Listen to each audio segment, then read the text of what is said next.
sabemos que já no primeiro século tivemos cristãos, né, no norte da África, mas na África subsaariana a noção de cristianismo chega com o colonialismo europeu. Diante desta acusação de que o cristianismo é uma arma de dominação dos povos que os europeus usaram para poder escravizar e colonizar os africanos, como um crente, um cristão africano poderia responder a isso? Por exemplo, outra questão que eles alegam é, por exemplo, eu sou negro e eu sou cristão. Tanto os africanos como afrodescendentes aqui no Brasil, que aderem a Umbanda, a Candomblé e outras religiões, vão dizer como você pode, sendo você negro, adorar ou pertencer à religião dos opressores. Porque na mente deles o branco ou o europeu é o opressor e o cristianismo leva como arma de dominação. E agora você que é descendente dos escravizados e colonizados, adere à religião dos opressores, que disseram a ti que os orixás, os ancestrais são demônio, e o dele que ele trouxe que é verdadeiro. Vamos lá.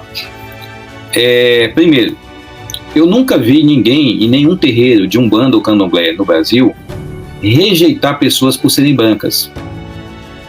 Então, se eles fazem essa segregação e criticam os negros que não são do Candomblé, não pertencem aos cultos afro, simplesmente pelo fato deles serem negros, então eles têm que ter identidade com essa religião, então eles deveriam segregar os brancos.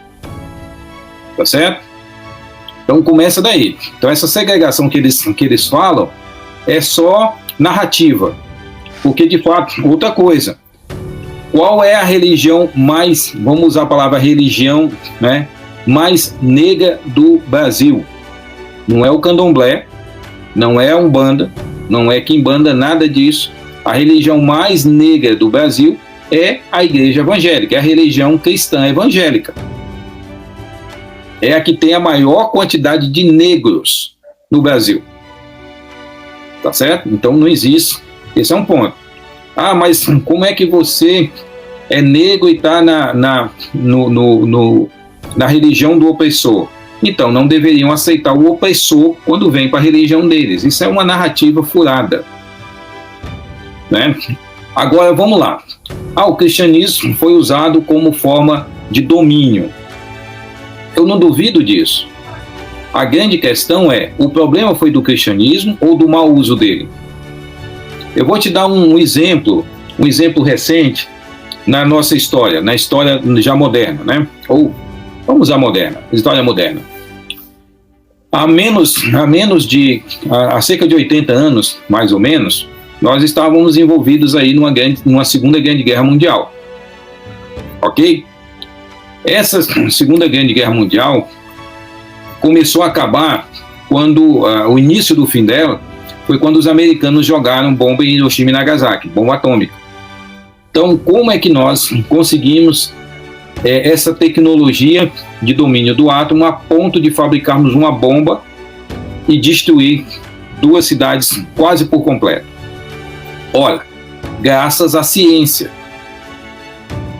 O que construiu as bombas atômicas não foi o conhecimento político, não foi o conhecimento religioso, não foi nenhum outro conhecimento que não seja o conhecimento científico.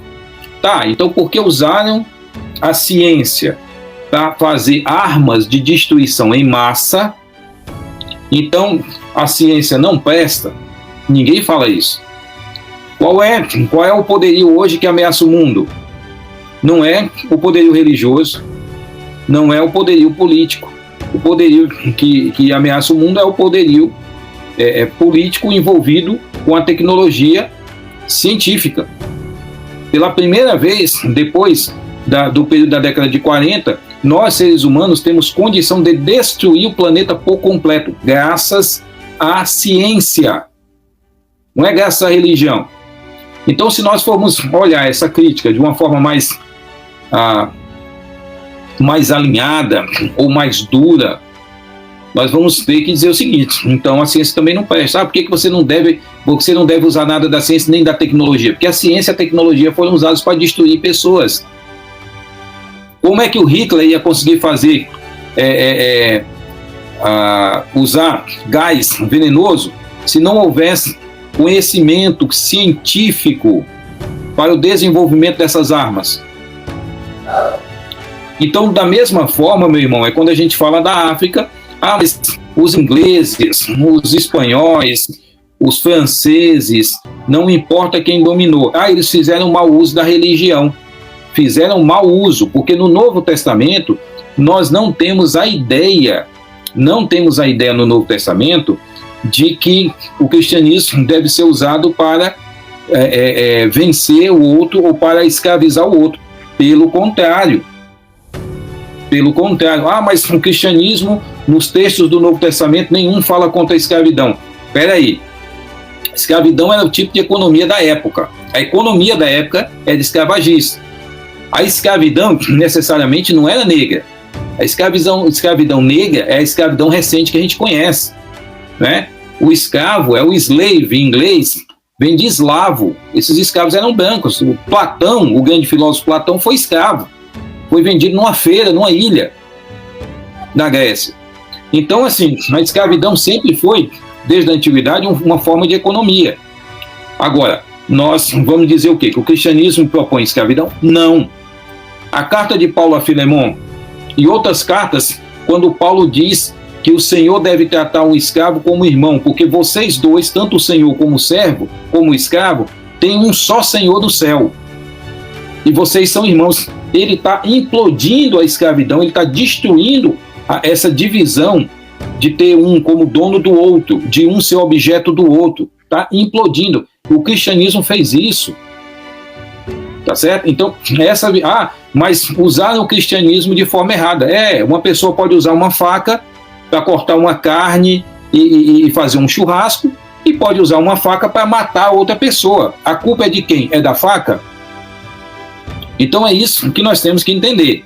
Agora, eles usaram sempre, sempre foi usado, né, um poderio de domínio, não importa qual fosse político, religioso, tecnológico, sempre foi usado. O problema não está no cristianismo, está no mau uso dele. Porque o cristianismo bíblico não tem um versículo que fale sobre a necessidade de se dominar. Os apóstolos todos morreram debaixo de perseguição.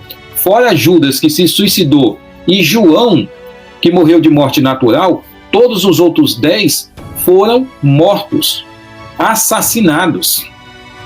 Então nós temos que entender que o cristianismo nunca foi uma religião opressora. Agora, pessoas fizeram uso do cristianismo como meio de manipulação de massa, como usam até hoje. Mas a culpa não é do cristianismo.